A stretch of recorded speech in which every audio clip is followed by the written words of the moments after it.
So we spent a lot of time talking about intensification, but for you, Dr. Chen, de-intensification in the adjuvant setting. So basically in ADAURA, there was an option of whether or not to give chemotherapy. ADAURA, as a reminder, is the adjuvant osimertinib trial. And in ALINA, they bypassed chemotherapy altogether.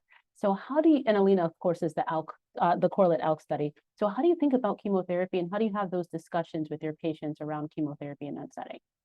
Yeah, I think that's a really great question. So, I mean, at least in the ADORA study, it wasn't really designed to answer whether or not you still need chemo, right? It was kind of a physician's choice after discussion with the patients whether or not adjuvant chemotherapy was given.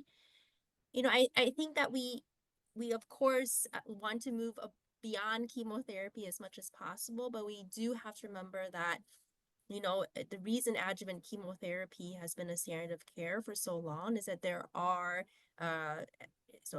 studies and meta-analyses that show that there's a benefit in overall survival with the use of adjuvant chemotherapy, particularly if it was a higher stage, particularly if these are lymph node positive disease.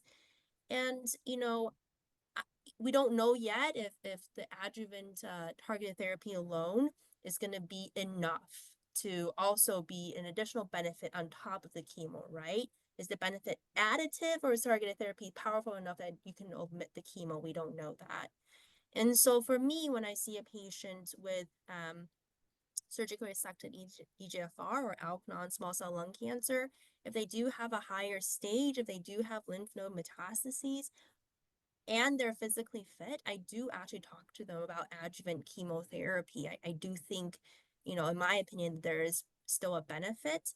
And then, of course, doing the TKI afterwards. Now, if a patient is not fit to get adjuvant chemo, really has a strong distaste for it, understandable. But now we know that we then have the TKI to come after. Yeah, I think that mirrors my practice as well.